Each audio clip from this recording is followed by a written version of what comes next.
से आग्रह करता हूं कि वो ब्रह्मांड नामक वर्ल्ड डिफेंस अपील 2025 के 14वें एडिशन का अनावरण करें। माननीय रक्षा मंत्री महोदय और माननीय मुख्यमंत्री महोदय, मंच पर उपस्थित सभी ब्रह्मांड विभूति से मेरा आग्रह कृपया इस सम्मान में सभी शिरकत करें। जोरदार तालियां, आपकी तालियों का जय घोष यहां से माननीय रक्षा मंत्री तक जाना चाहिए। रेडियो सदन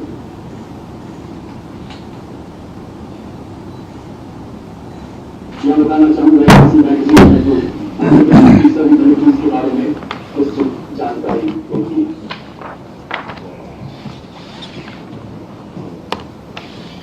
मुझे याद आता है माननीय मुख्यमंत्री महोदय, माननीय रक्षा मंत्री जी के वो शब्द जिन्होंने हमारा हमारे की पसंदी आदर्श और उनके पालक माननीय रक्षा मंत्री और मध्य प्रदेश के माननीय मुख्यमंत्री जी के अनुसार छोड़ेंगे नहीं अगर कोई हम छेड़ेगा। और विचारों के अनुरूप आज नापाक दुश्मन अपनी रहम की नहीं हमसे मार रहा। और अब मैं आग्रह करूंगा माननीय रक्षा मंत्री और माननीय मुख्यमंत्री महोदय से इन परियोजनाओं का पतन दबाकर सबसे पहले ब्रह्मोस एरोस्पेस इंटीग्रेशन एवं टेस्टिंग फैसिलिटी का लोकार्पण एवं स्ट्रेटेजिक मटेरियल टेक्नोलॉजी कॉम्प्लेक्स का उद्घाटन करें। माननीय रक्षा मंत्री महोदय एवं माननीय मुख्यमंत्री महोदय, तालीम का घोष रुकना नहीं चाहिए। रेडियो सज्जनों, एक ऐसा गौरवशाली पल जो आने वाली पीढ़ियों को युगों युगों तक प्रेरणा देगा, विकसित भारत का मार्ग प्रशस्त करे। बहुत बहुत आभार माननीय रक्षा मंत्री महोदय एवं उत्तर प्रदेश के माननीय मुख्यमंत्री महोदय का। समय है उस हम सबको बेसब्री से इंतजार है। लखनऊ के अपने लाडले माननीय रक्षा मंत्री श्री राजनाथ सिंह जी से आग्रह करता हूं कि कृपया अपने आशीर्वचनों से हम सबका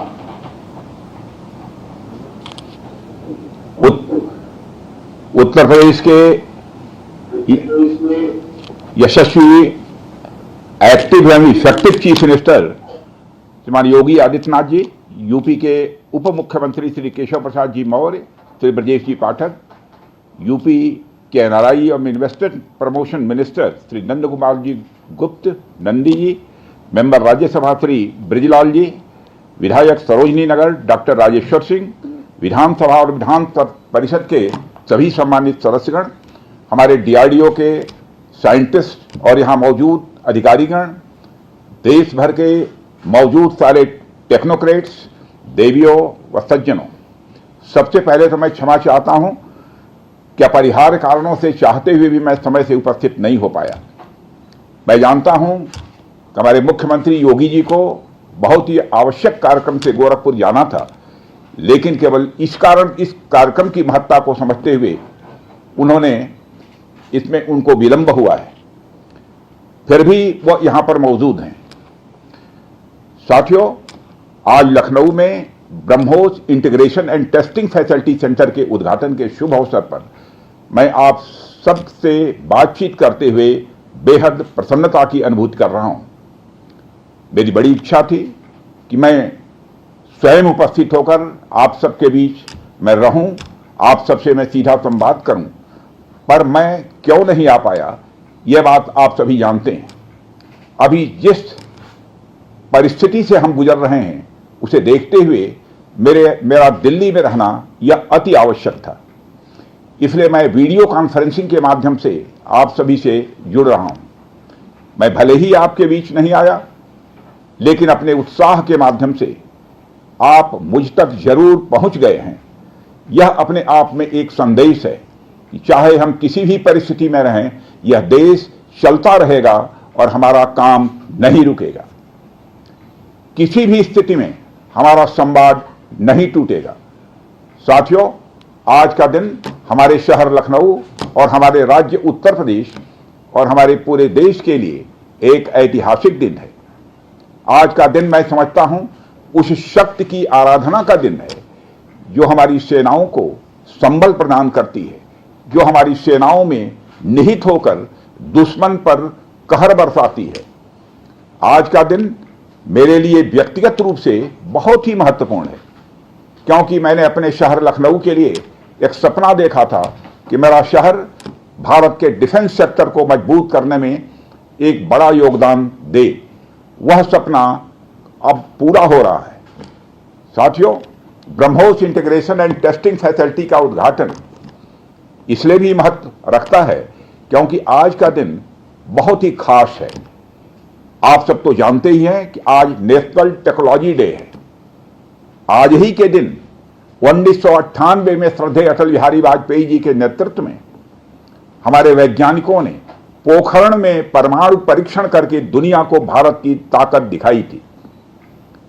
और वह परीक्षण हमारे साइंटिस्ट, इंजीनियर्स, डिफेंस पर्सनल और कई अन्य स्टेक होल्डर्स के अथक प्रयासों का ही परिणाम था। यह हमारे वैज्ञानिकों तथा इंजीनियर्स को मान्यता देने, उनको रिकॉग्नाइज करने और उनके कंट्रीब्यूशन को एक्नॉलेज करने का दिन है। मुझे अच्छी तरह याद है जब मैंने इसका शिलान्यास किया था, उस समय माननीय मुख्यमंत्री श्री योगी आदित्यनाथ जी भी थे। उस दौरान मैंने यह इच्छा जाहिर की थी कि जितनी जल्दी हो सके इस प्रोजेक्ट को पूरा कर लिया जाए। और मुझे यह देखकर बेहद खुशी हुई कि आप लोगों ने मेरी भावना का सम्मान रखा और महज 40 महीने में इस प्रोजेक्ट को पूरा करके दिखाया। आज हमारे आसपास जैसी परिस्थितियां हैं उसे देखते हुए यह बेहद जरूरी हो जाता है कि हम अपने लक्ष्यों को ऐसे ही समयबद्ध तरीके से पूरा करते रहें। इस मौके पर मैं उत्तर प्रदेश के माननीय मुख्यमंत्री श्री योगी आदित्यनाथ जी का विशेष आभार प्रकट करता हूं। यदि इतने कम समय में ब्रह्मोस की इंटीग्रेशन एंड टेस्टिंग फैसिलिटी की स्थापना हो सकी तो इसके पीछे योगी जी का बहुत बड़ा योगदान है। मैं डीआरडीओ, हमारे वैज्ञानिक, हमारे इंजीनियर्स और इस प्रोजेक्ट से जुड़े हर व्यक्ति और संस्था को मैं हृदय से बधाई देता हूं। आप लोगों ने दिन रात मेहनत करके इस इंटीग्रेशन एंड टेस्टिंग फैसिलिटी को खड़ा किया है। देश भर के वैज्ञानिक, इंजीनियर्स और युवाओं का योगदान हमें इस फैसिलिटी सेंटर में देखने को मिलेगा। मैं आपकी मेहनत और लगन को नमन करता हूं। साथियों, हमारी सरकार जब उत्तर प्रदेश में डिफेंस कॉरिडोर के विजन को लेकर आगे बढ़ी थी तो उस समय हमारे सामने अनेक बड़े लक्ष्य थे। उन तमाम लक्ष्यों में से हमारा एक उद्देश्य यह भी था कि हम उत्तर प्रदेश को एक बार फिर देश के प्रोडक्शन सेंटर के रूप में डेवलप करें। यूपी डिफेंस कॉरिडोर लखनऊ सहित कानपुर, झांसी, चित्रकूट, आगरा और अलीगढ़ से होकर गुजरता है और ये सभी नोड्स आने वाले समय में विकास के नए केंद्र बनकर उभरेंगे। साथियों, एक उदाहरण मैं आपके सामने रखूं तो आप में से बहुत लोगों को पता होगा कि एक समय कानपुर और आसपास का क्षेत्र प्रोडक्ट्स की मैन्युफैक्चरिंग के लिए जाना जाता था। आर्थिक रूप से यह क्षेत्र बहुत ही समृद्ध था। इसे मैनचेस्टर ऑफ द ईस्ट कहा जाता था। लेकिन आजादी के बाद अनेक कारणों से आर्थिक प्रगति की राह में यह क्षेत्र पिछड़ता गया और कहीं पीछे छूट गया। मैं उन कारणों में तो नहीं जाना चाहूंगा, पर कहना यह चाहता हूं कि यूपी डिफेंस कॉरिडोर के निर्माण के बाद यह क्षेत्र फिर से एक बार अपने पुराने वैभव को प्राप्त करने की ओर आगे बढ़ चला है। मुझे इसमें कोई संदेह नहीं है कि कानपुर विकास की उन ऊंचाइयों को छुएगा जो दुनिया के विकसित क्षेत्रों के लिए अनुकरणीय होगा। कल को वेस्ट में कोई क्षेत्र जब बहुत अधिक प्रगति करेगा तो उसे कानपुर ऑफ द वेस्ट कहा जाएगा। इसी प्रकार डिफेंस इंडस्ट्रियल कॉरिडोर के सभी नोड्स को डेवलप करने के लिए हम पूरी तरह से कमिटेड हैं। मुझे यह भी बतलाया गया है कि अभी उत्तर प्रदेश डिफेंस कॉरिडोर में aircraft manufacturing, UAV, drones, ammunitions, composite and critical materials, small arms, textile तथा पैरासूट आदि में मेजर इन्वेस्टमेंट किए गए हैं। एक अच्छी बात यह है कि इस डिफेंस कॉरिडोर में हमें पब्लिक सेक्टर और प्राइवेट सेक्टर दोनों की ही बड़ी अहम भागीदारी दिखाई दे रही है। साथियों, जब मैं प्राइवेट सेक्टर की भागीदारी की बात कर रहा हूं तो मुझे यह बताते हुए बड़ी खुशी हो रही है कि लखनऊ में ही पीटीसी इंडस्ट्रीज लिमिटेड द्वारा titanium and super alloy material plants की शुरुआत की जा रही है। इसके अलावा 7 एडिशनल क्रिटिकल प्रोजेक्ट्स की भी नींव इस समय रखी जा रही है। यह निश्चित रूप से रक्षा क्षेत्र में भारत की आत्मनिर्भरता की गति को और तेज करेगा। मैं इसके लिए श्री सचिन अग्रवाल को भी बधाई देना चाहता हूं।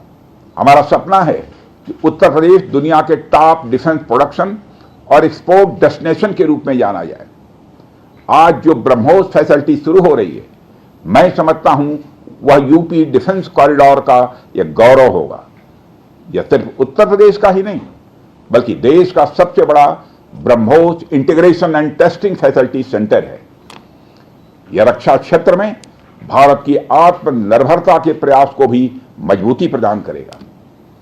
साथियों, जहां तक ब्रह्मोस का प्रश्न है तो आप सभी यह जानते हैं कि ब्रह्मोस दुनिया के सबसे तेज सुपरसोनिक क्रूज मिसाइल्स में से एक है।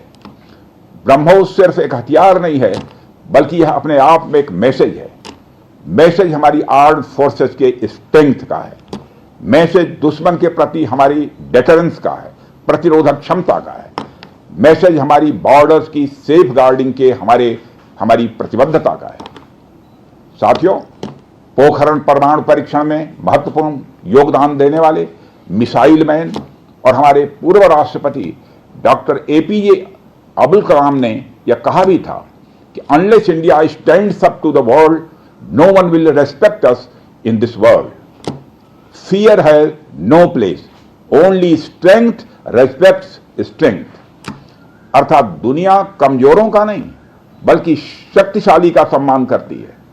उनका विजन था कि हमें अपनी ताकत को और मजबूत करना होगा। जब तक कोई देश ताकतवर नहीं होगा, दुनिया उसका सम्मान नहीं करेगी। आज भारत दुनिया के सबसे शक्तिशाली राष्ट्रों में से एक है। हम लगातार अपनी ताकत और बढ़ा रहे हैं और मैं समझता हूं कि आज जो फैसिलिटी सेंटर शुरू हो रहा है, यह भारत की शक्ति को और मजबूत करने में सहायक होगी। साथियों, यह केवल एक फैक्ट्री का उद्घाटन भर नहीं है बल्कि मैं समझता हूं कि यह रक्षा क्षेत्र में भारत की आत्मनिर्भरता की दिशा में एक बहुत बड़ा कदम है। उत्तर प्रदेश डिफेंस इंडस्ट्रियल कॉरिडोर बनने के पश्चात उत्तर प्रदेश के इंडस्ट्रियल डेवलपमेंट का एक नए सिरे से श्री गणेश हो चुका है। इस डिफेंस कॉरिडोर में अब तक कुल 180 के लगभग एमओयूज साइन किए जा चुके हैं, जिसमें 34,000 करोड़ रुपए का इन्वेस्टमेंट प्रपोज्ड है। आपको यह जानकर खुशी होगी कि अभी तक इस कॉरिडोर में 4,000 करोड़ रुपए का इन्वेस्टमेंट किया भी जा चुका है।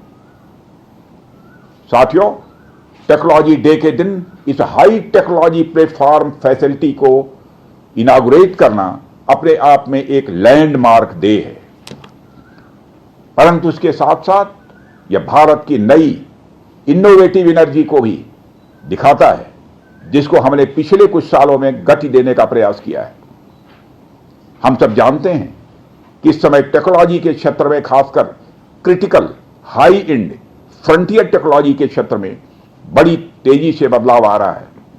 चाहे सिविल सेक्टर हो या डिफेंस सेक्टर, आज रोज नई नई टेक्नोलॉजी सभी प्रकार के प्रोडक्ट्स या सर्विसेज में क्रांतिकारी परिवर्तन ला रही हैं।